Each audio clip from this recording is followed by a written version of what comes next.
Good morning. So we are installing a new compressor unit that our friends at TOSA were so gracious to provide for us. The first unit had a failure mode, and so this one I'm sure will work just fine. But as you can see, the piping and everything is already in place for obvious reasons. We just got done removing the old unit. We discharged it properly by evacuating it, and so we're all set, and I'll be back in just a moment and we'll continue from there.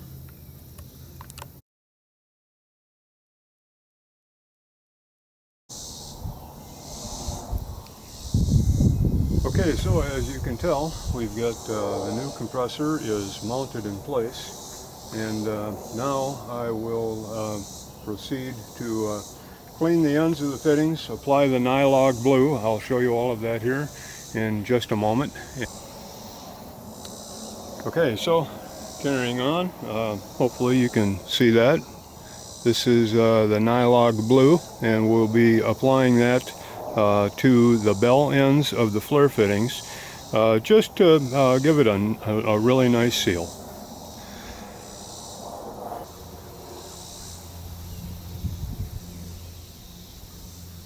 Very important to have these flares clean. They cannot have any dirt, any debris whatsoever in them.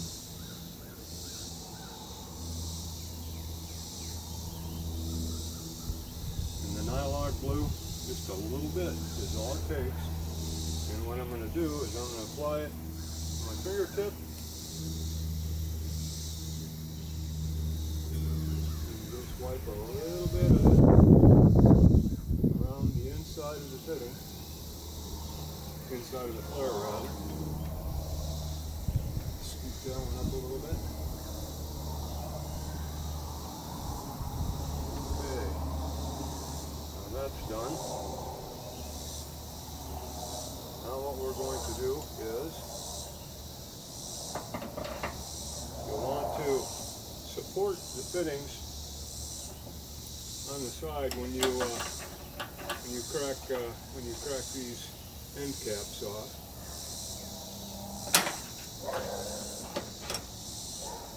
Please pardon my neighbor's dog.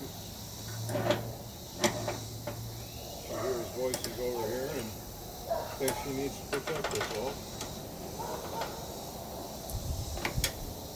Okay.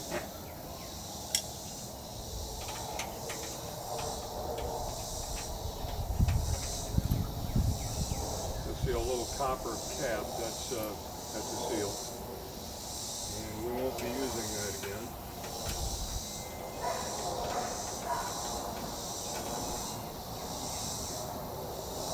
Alright, back with the Nylog blue. There it is. Just a little bit.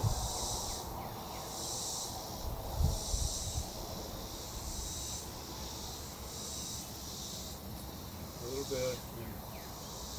Just make sure that that membrane of that Nylog glue is applied all the way around the bell end, and we'll be good to go. All right.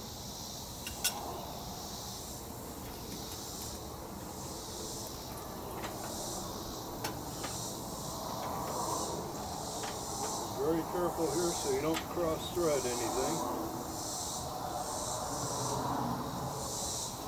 If it doesn't turn on easily by finger like this, it's not right. So back up and try again.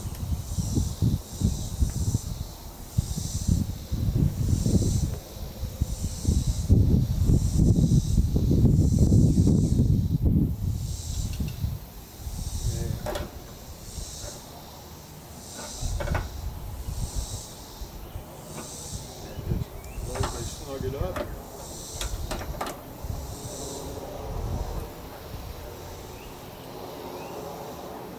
And I'll be right back with my torque wrench. Okay, well, I forgot to start the camera again when I got the torque wrenches. At any rate, here's your torque spec. It's on page 29 of the manual. And so on the 1/4 inch line, which is what this 12,000 BTU takes, it should be 10 to 13 foot-pounds, and on the 3/8 line it should be 25 to 30 foot-pounds of torque.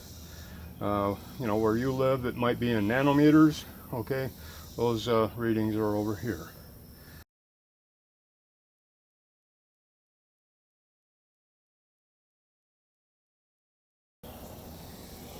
Okay, welcome back. So now we are going to be connecting the power cable first, because it's on the bottom row over here. Let me zoom this in a little bit so you can see it better.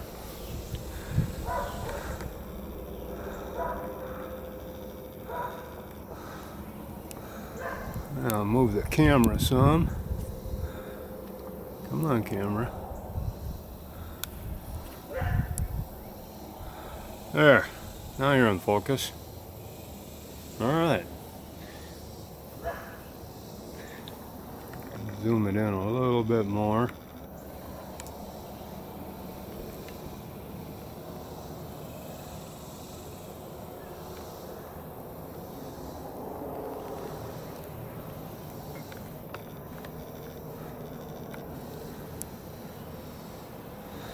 All right.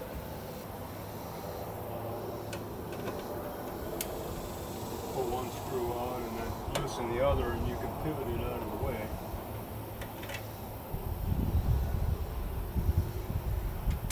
What I've done here is I've put black tape over what would otherwise be known as a neutral line. That is not neutral, that is hot. Okay? You have with AC alternating current, 220 volts like this.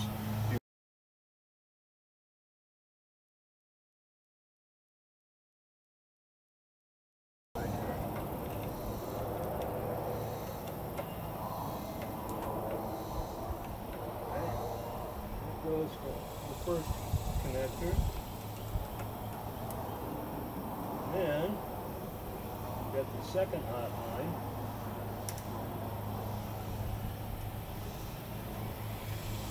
going to the number 3 connector.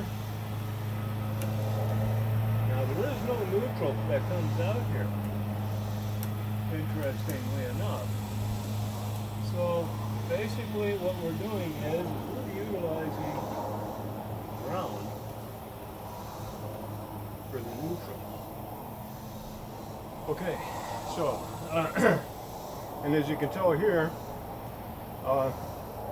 doesn't tell you to do this in the instructions, but I find it's a good idea, and it also helps you meet code specifications, is to go ahead and put a strain relief in here. This is a 1/2 inch strain relief, and so that fits perfectly. Action is the white with blue.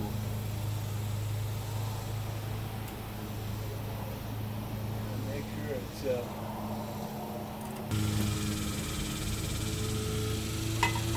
fairly early in the morning here. People like to get out early and do their insulation build.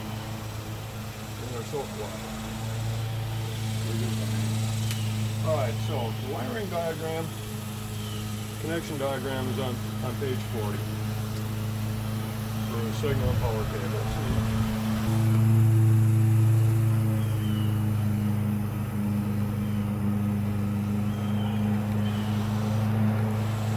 You'll notice that I have pulled the plug, and what I've used with my system here,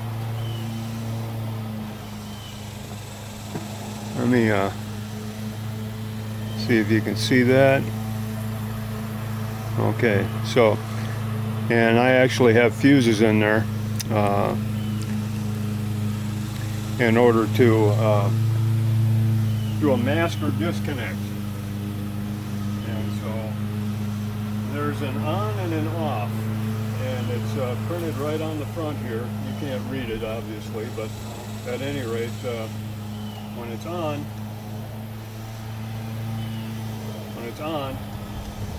you can read the letters up, right side up, O-N. When it's off, you read the letters. So, at any rate, I'm just going to place that up there for right now.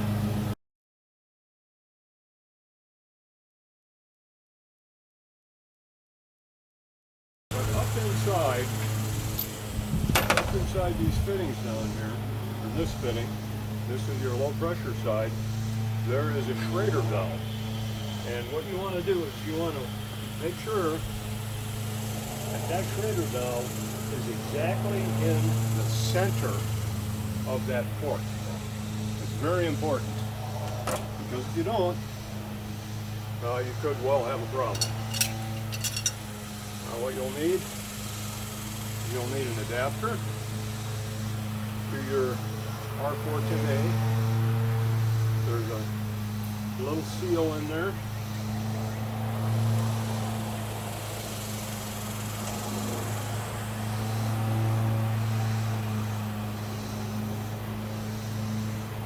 And you don't need to tighten these up super duper tight.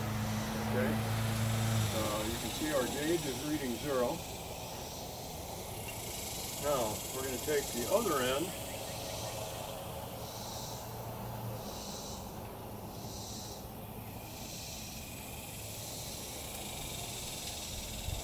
and screw that onto our vacuum pump. Of course, making sure you've got a seal in there.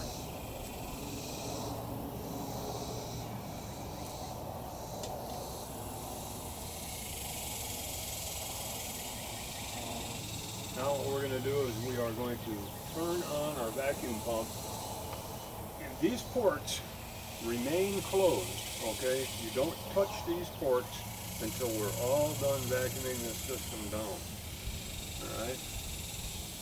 So, start out with our gauges off.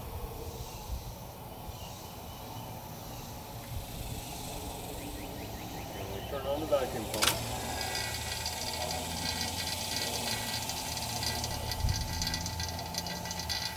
Then we open our gauge.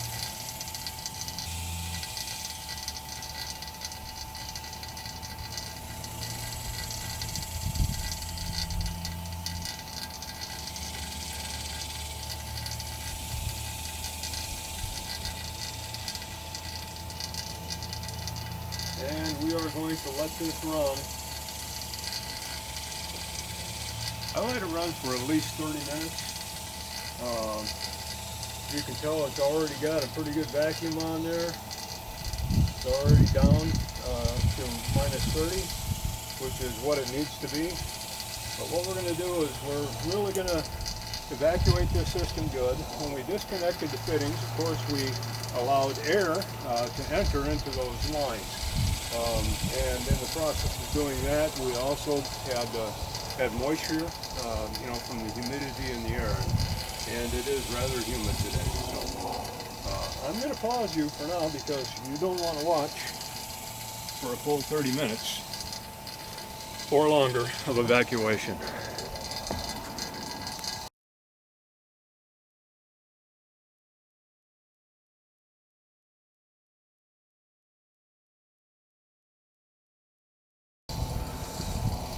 Okay, we're still vacuuming.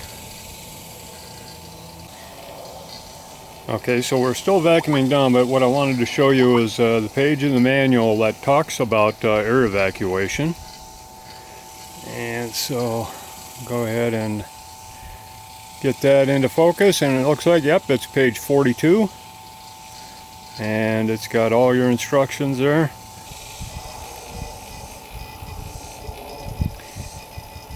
Okay, so here we are. Let me see if I can get that to focus. I don't know. Maybe it does. It's 10:05. It's about an hour later. This is one of those cases where more is better. So the longer you evacuate the system, the better. Of course, there's, some limits, right? But at any rate, we wanted to make really sure that, we got a good evacuation going on here. Let me zoom in on it a little bit.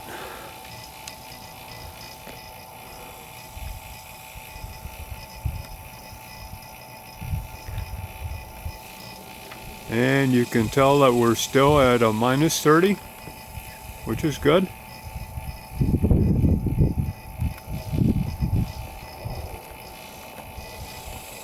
So, now we're going to go back to our manual.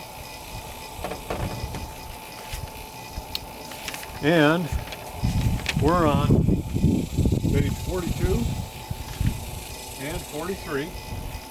Okay, so what we're going to do at this point in time is we're going to be closing the vacuum pump and waiting for 5 minutes.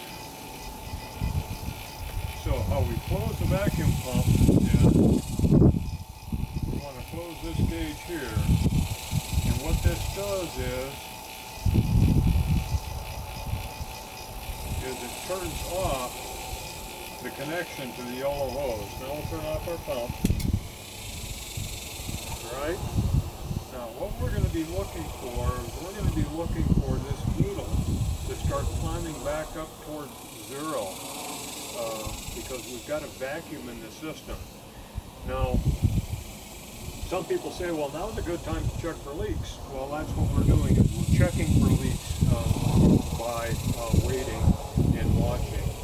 And so we're just going to let it sit here for a while. We can't really do anything as far as spraying the fittings or whatnot for looking for leaks, because we have a vacuum in the system. Bubbles would not be present with a vacuum. It would actually suck that, well, I'm using a glass cleaner, that's a foaming glass cleaner. You can tell it's got detergents in it. And I will actually use that when we get to the pressurizing stage of this operation. So at this point in time, we're going to let it sit, and I'm going to let it sit for probably a good 15 minutes. I'll pause this camera, obviously, and then we'll come back and take a look.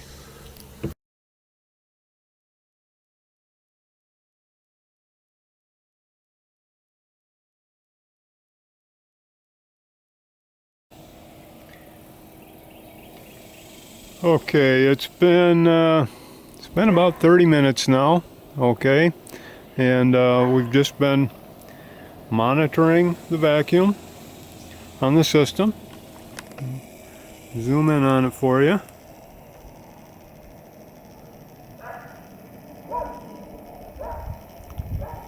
And as you can tell, we are still holding a good vacuum. So I'm thinking we've got a really good seal here. Back this off a little bit so you can watch what I'm doing. All right, very good. So now what we're going to do, following our manual, we closed the vacuum pump. We didn't wait for 5 minutes, we waited for 30 minutes to ensure there was no change in system pressure. And if it says if the pressure decreases or may be leakage, please refer to the gas leak section. Well, the gas leak section won't really help you on the vacuum side, as I pointed out earlier. Now it says remove the manifold gauge and open the valve core of the liquid valve and gas valve completely by turning clockwise with a hexagonal Allen wrench. Now it's a 5mm wrench, but what I've got to tell you here is it says clockwise. We're still holding a vacuum, and I'm going to monitor this pressure. Now it says clockwise. Well, it's all the way clockwise now, and the valves are closed. So what we want to do is we want to turn counterclockwise. Okay? Slowly open that up, and we watch our pressure come up. Open that a little bit. Open the low pressure. And we're watching our pressures come up. Now, when you open these valves up, you've got to turn them all the way, because there's two seals in the valve. There's a seal when it's all the way shut, and a seal when it's all the way open. Otherwise, you might end up with a leak, and we don't want leaks. So, as you can tell now, we've got, let's see here, right close to 260 pounds of pressure, which is more pressure than what the other unit had in it. So what we're going to do is we're just going to go ahead and put these caps on here.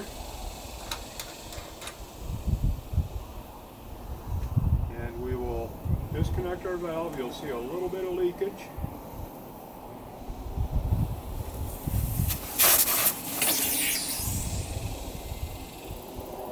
Okay, the gauge returns to 0.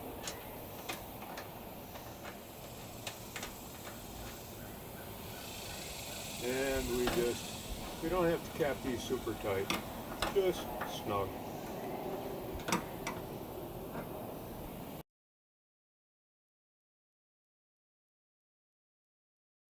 Our indoor unit, which is consists of the evaporator and the fan assembly. So I am going to grab the remote control.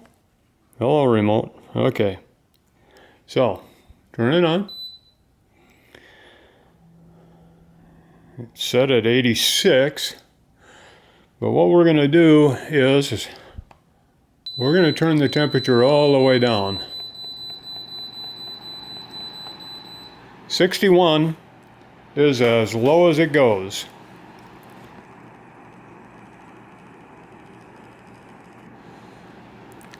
Which is just fine. Okay, so here we are, it's 2 hours later. It is 84 degrees inside of my workshop. Okay, the Tosot is performing very well. The outside air temperature right now is over 100 degrees Fahrenheit. It's I just looked on the weather channel. It said it's a feels like of 111, so it's actually quite humid. So it's actually doing quite well.